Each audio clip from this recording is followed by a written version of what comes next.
Hi hello வணக்கம், welcome to திரை விமர்சனம்.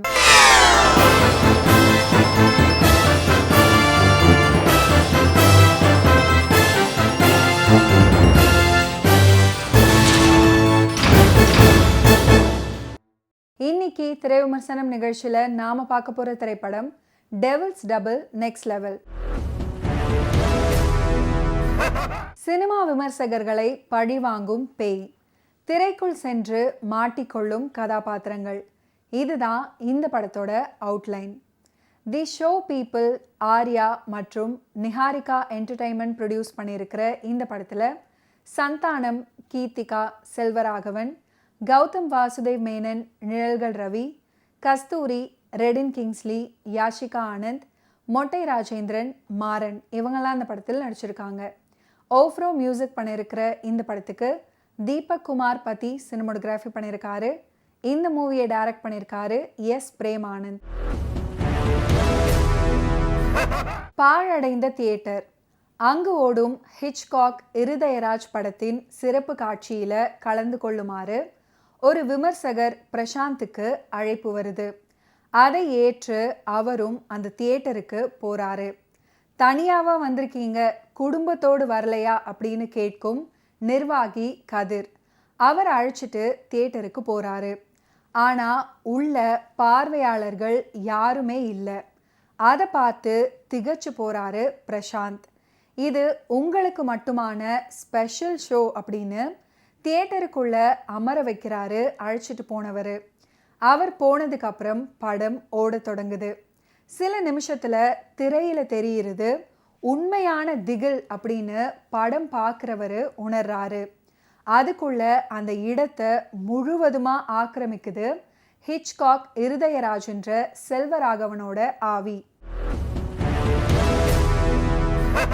இருதயராஜ் தான் இயக்கி நடிச்ச படத்தை மோசமாக விமர்சனம் செய்த விமர்சகர்களால அந்த படம் தோல்வியுற்றதாக நினைச்சு விமர்சனம் செய்த விமர்சகர்களை தேடி தேடி கண்டுபிடிச்சு தன்னுடைய தியேட்டருக்கு வரவழைத்து அவங்கள கொலை பண்ணுறாரு.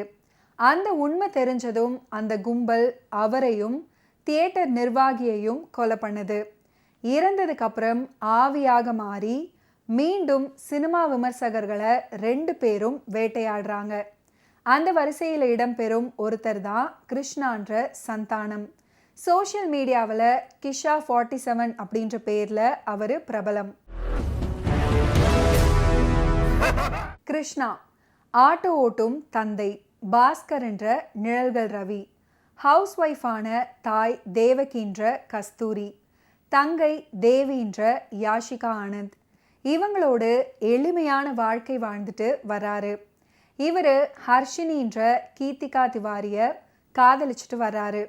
ஒரு நாள் இருதயராஜ் அண்ட் கோ அனுப்பிய ஸ்பெஷல் ஷோவுக்கான அழைப்பிதழ் கிருஷ்ணாவோட வீட்டுக்கு வருது. அந்த நேரத்தில் அவருடைய வீட்டுக்கு வந்த ஹர்ஷினி அதை கையில் எடுக்கிறாங்க.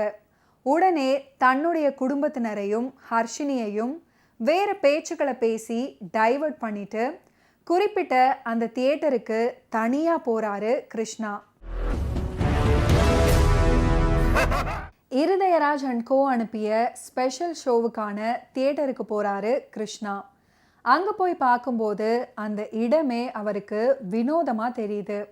உடனே அவர் வீட்டுக்கு வராரு. வீட்டில் வந்து பார்க்கும்போது வீட்டில் யாருமே இல்லாததை பார்த்து ஷாக் ஆகுறாரு. எல்லாரையுமே அழைச்சிக்கிட்டு ஹர்ஷினி ஸ்பெஷல் ஷோ பார்க்க போனதா பக்கத்து வீட்டுக்காரர் தகவல் சொல்கிறாரு. அந்த தியேட்டருக்கு திரும்பவும் போகிறாரு கிருஷ்ணா. அங்கே அவங்க குடும்பத்தை சார்ந்தவங்க யாருமே இல்லை. ஆனால் இருதயராஜோட ஆவி மட்டுமே இருக்குது. அதே சமயம் அந்த தியேட்டரில் ஒரு படம் ஓடிட்டு இருக்கு. இந்த ஸ்க்ரீனில் ஓடுற படத்தில் தான் உன் குடும்பம் சிக்கி இருக்குது. நீயும் அங்கே போய் முடிஞ்சா உன்னுடைய உயிரை காப்பாத்திக்கோ அப்படின்னு சொல்லுது இருதயராஜோட ஆவி. இதிலிருந்து கிருஷ்ணா தன்னையும் தன்னுடைய குடும்பத்தினரையும் காப்பாத்தினாரா இல்லையா, அதுக்கப்புறம் என்ன நடக்குது அப்படின்றது தான் இந்த படத்தோட மீதி கதை. ஹாரர் படத்துக்குள்ள ஹாரர் அப்படின்ற ஒரு புதிய கான்செப்டை திரையில காட்சிப்படுத்தி அதை ரசிக்கிற மாதிரியான திரைக்கதையோடு கொடுத்திருக்காரு இந்த படத்தோட இயக்குனர் பிரேமானந்த். அதாவது யூடியூப்ல படங்களை விமர்சனம் செய்யும் சந்தானம் பேய் திரையரங்குக்குள்ள குடும்பத்தோட சிக்கிக்கிறாரு. அதிலிருந்து தப்பிக்க அவர் என்ன மாதிரியான முயற்சிகள் எடுக்கிறாரு, இதுதான் இந்த படத்தோட அவுட்லைன். இதுவரைக்கும் பேய் படம் அப்படின்னா பங்களாவுக்குள்ள பேய், டப்பாவுக்குள்ள பேய் அப்படின்னு தான் பார்த்துருப்போம். ஆனால் பேய் படத்துக்குள்ள ஒரு கதாபாத்திரமா மாட்டிக்கிறத மாற்றி யோசிச்சிருக்கு இந்த படத்தோட குழு. சந்தானம் கிஷா 47 கேரக்டரில் வழக்கம் போல அவருடைய நடிப்பை கொடுத்துருக்காரு. என்ன ஃபர்ஸ்ட் ஆஃபில் காமெடியாகவும் படத்தோட செகண்ட் ஆஃபில் காமெடியை குறைச்சி சீரியஸான சாயலில் அவருடைய நடிப்பை கொடுத்துருக்காரு. இந்த படத்தில் அவர் வழக்கமான அவருடைய கவுண்டர் டைலாக்குக்கு பதிலாக ப்ரோன்ற வார்த்தையை யூஸ் பண்ணியிருக்காரு. இவருடைய பாடி லாங்குவேஜ் மற்றும் டயலாக் டெலிவரி கதாபாத்திரத்தோட கனெக்ட் ஆகி ஓரளவு ஒர்க் அவுட் ஆகியிருக்கு இந்த படத்தில். குறிப்பாக சொல்லணும்னா பேயோடு மோதும் காட்சிகள். கீர்த்திகா திவாரி காதல் காட்சிகளில் அழகான நாயகியாக கண்களுக்கு விருந்து படைச்சு ஒரு கட்டத்தில் பேயாக மாறி மிரட்டவும் செய்கிறாங்க அவங்களோட நடிப்பால். ஹிச்காக் இருதயராஜ் என்ற கேரக்டரில் செல்வராகவன், போலீஸ் அதிகாரியாக கௌதம் வாசுதேவ் மேனன் இந்த படத்தில் காமெடி கலந்த நடிப்பை கொடுத்துருக்காங்க. கப்பல் கேப்டனாக நிழல்கள் ரவி, யாஷிகா ஆனந்த், கஸ்தூரி இவங்க 2 பேரும் கவர்ச்சியை காட்டி கிறங்கடிக்கிறாங்க அவங்களோட நடிப்பால். படத்தில் நடிச்சிருக்கிற மற்ற ஆர்டிஸ்டான மொட்டை ராஜேந்திரன், மாறன், கிங்ஸ்லி உட்பட எல்லாருமே அவங்களோட நடிப்பால் படம் பார்க்குறவங்களை கவனிக்க வைக்கிறாங்க. படத்தோட காட்சிகளை வண்ணமயமாகவும் கமர்ஷியலாகவும் படமாக்கி இருக்காரு இந்த படத்தோட சினிமோட்டோகிராஃபர் தீபக் குமார் பதி தன்னோட சினிமோட்டோகிராஃபியில்.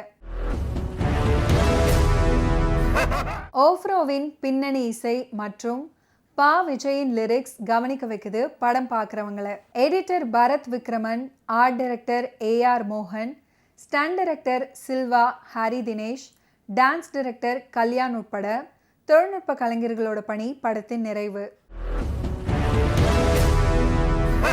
மனசு விட்டு சிரிக்கணும், கொஞ்சம் புதுசாக கதை சொல்கிற படமாக இருக்கணும் அப்படின்ற எதிர்பார்ப்புகளை தாண்டி சந்தானம் படத்தை பார்க்கணும்னு வரவங்களுக்கு இந்த படம் கொஞ்சம் வித்தியாசமான அனுபவத்தை கொடுக்கும். மீண்டும் அடுத்த வாரம் திரை விமர்சனம் நிகழ்ச்சியில் சந்திப்போம். அதுவரை நன்றி, வணக்கம்.